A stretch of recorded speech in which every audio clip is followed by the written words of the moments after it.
selaku mewakili kelompok 6 akan mempresentasikan tentang mata kuliah dampak rekayasa lingkungan dengan tema perencanaan SPALD, yaitu sistem pengelolaan air limbah domestik. Sebelumnya kita perkenalan dulu. Perkenalkan, nama saya Ridwan Mustakorin dengan NPM 2464023 dan anggota saya Biasa Purnama NPM 2464077. Saya Ahmad Yusuf Ginanjar dengan NPM 2464087. Di sini saya akan menjelaskan tentang kata belakang. Yang pertama, permasalahan limbah. Air limbah domestik dari kegiatan dapur SPPG MBG mengandung bahan organik tinggi yang berpotensi mencemari lingkungan jika tidak dikelola dengan baik. Yang kedua, kapasitas pelayanan.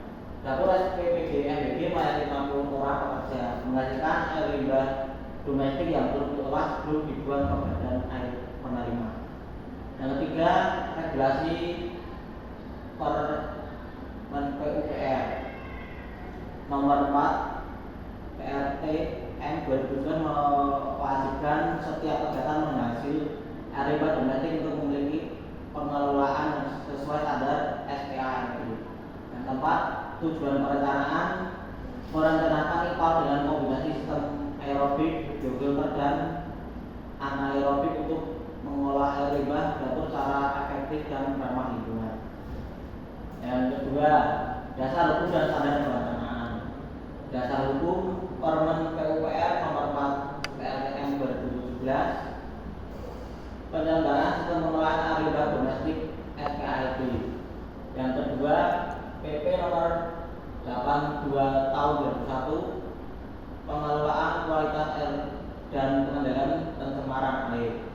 Yang ketiga, Permen LH nomor 5 tahun 2014 hukum mutu air limbah. Yang nomor 4 SNI 6989 metode penguji kualitas air. Yang kelima, pedoman teknis pengolahan air limbah domestik Kemen PUPR.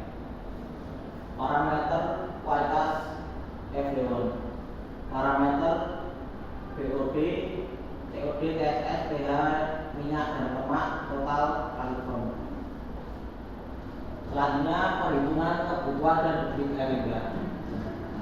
Langkah perhitungan debit air limbah.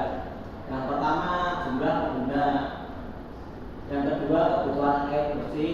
Yang ketiga, debit air limbah. Yang keempat, faktor air limbah. Yang kelima, debit air limbah. Yang keenam, debit jam puncak. selanjutnya yaitu ada sistem pengelolaan aerobik dan anaerobik. Yang pertama ada anaerobik, yaitu tanpa oksigen. Itu yaitu ada 4. Yang pertama, pengendapan awal. Yang kedua, spin and suppression chamber. Yang ketiga, anosmic chamber. Yang keempat, yaitu media biofilter atau disebut dengan biobal. Bak pengendapan awal yaitu memisahkan padatan kasar minyak, lemak, dan air limbah masuk. Yang kedua adalah spin and suppression chamber, penyaringan awal untuk menahan partikel besar dan lemak, seperti pada saat kita membuang limbah, kita disaring terlebih dahulu ke spin and suppression chamber, penyaringan awal untuk memisahkan artikel-artikel yang besar atau lemak-lemak. Yang ketiga ada anosmic chamber, yaitu zona tanpa oksigen untuk proses dinitrifikasi dan degradasi organik awal. Selanjutnya ada media biofilter atau biobal, media plastik sebagai tempat tumbuh biofilter bakteri anaerobik, yaitu pengelolaan bakteri untuk menyeterilkan. Selanjutnya akan menjelaskan tentang aerobik, yaitu dengan oksigen. Ada 4 juga, yaitu yang pertama media biofilter aerobik. aerobik, yang kedua diffuser udara, yang ketiga bak aerasi, yang terakhir yaitu ada outlet atau disebut dengan effluent. Media biofilter aerobik, media biobal atau biofilter untuk pertumbuhan biofilm bakteri aerobik berombak organik. Selanjutnya ada diffuser udara, yaitu penyuplai udara O2 ke media biofilter untuk mendukung proses aerobik tersebut. Yang ketiga ada bak aerasi, zona aerasi utama dengan sistem blower untuk meningkatkan konsentrasi DO. Dan yang terakhir ada outlet, itu keluarnya air limbah yang sudah diolah dan sudah disaring dengan step-step aerobik dan anaerobik. Itu bisa keluar dengan air yang sudah cukup lumayan jernih. Next. Selanjutnya ada alur proses pengolahan air limbah, yaitu ada 5. Yang pertama inlet, yang kedua screen and pengendapan awal, yang ketiga ada anosing chamber, yang keempat biofilter aerobik, yang kelima outlet. Itu seperti slide yang sebelumnya hampir sama. Ini yang pertama ada inlet, air limbah masuk yang dari SPPG atau dari MBG yang baru dimasukkan ke IPAL.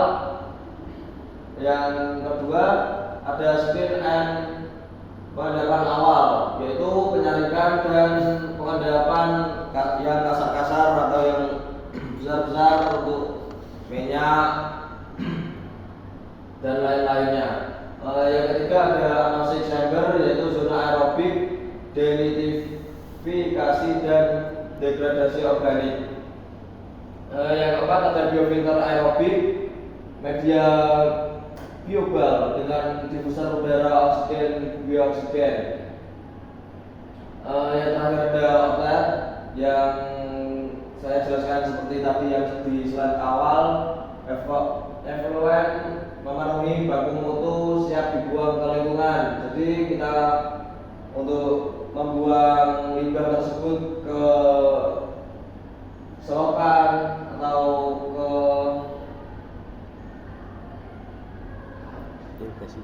ya kayak selokan lah, kayak gitu bisa lebih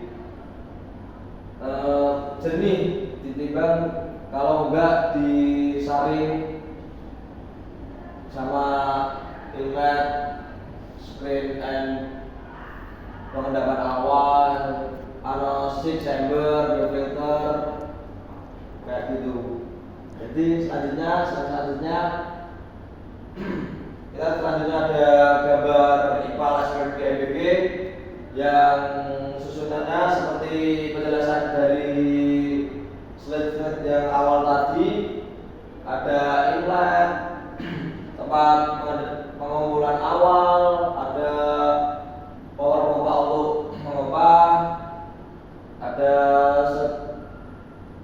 screen and suppressor chamber pengendapan awal tadi, terus anosing chamber, media biofilter untuk penyaringan tadi, ada media biofilter biobal, dan yang terakhir ada outlet yang keluar.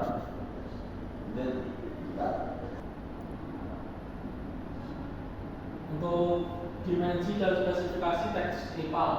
Untuk dimensi itu ada beberapa 6 ya, ada 6 jenis. Yang pertama ada pengendapan awal, yang kedua ada screen separation, yang ketiga ada anosing chamber, yang keempat ada biofilter anaerobik, dan yang kelima biofilter aerobik, dan terakhir back control atau outlet. Untuk spesifikasi peralatan ada media biofilter biobal plastik dengan diameter 50 mili dengan porositas luas spesifik 150 meter persegi per kubik. Aduh. Untuk spesifikasi peralatan, ada media biofilter, biobal plastik dengan diameter 50 mili dan porositas kurang lebih 90%. Untuk luas spesifik kurang lebih 150 meter persegi. Untuk diffuser udara, membran diffuser fine bubble dengan efisiensi transfer oksigen kurang lebih 25%.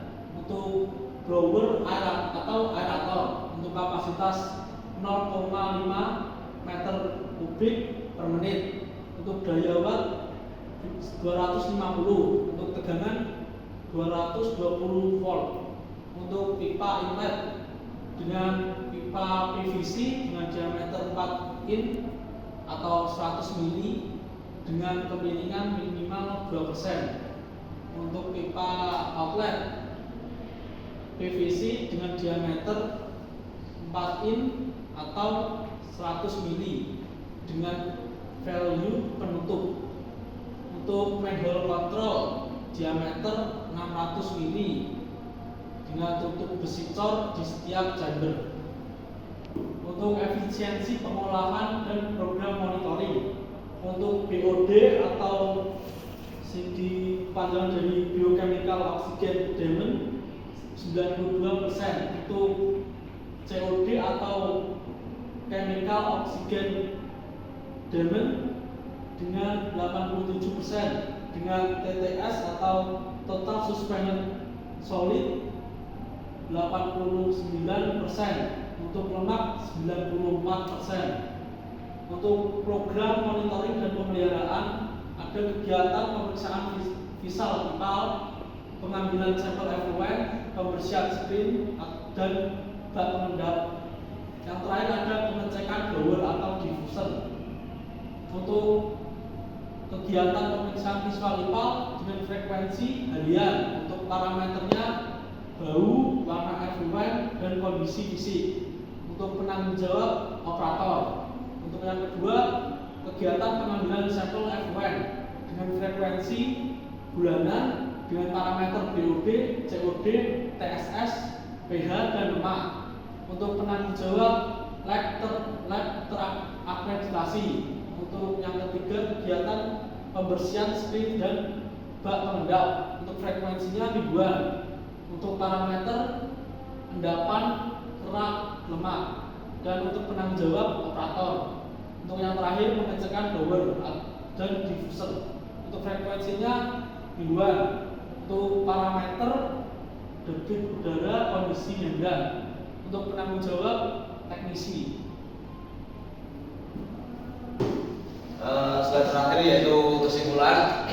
Yang pertama, dari kesimpulan tersebut, perencanaan SPALD mengacu pada Permen PUPR nomor 4 PRT M 2017 untuk memastikan kepatuhan regulasi. Yang kedua, ada debit air limbah terhitung 4.000 liter per hari dalam kurung 4 meter kubik per hari dari 50 orang pekerja dapur SPBG atau MBG.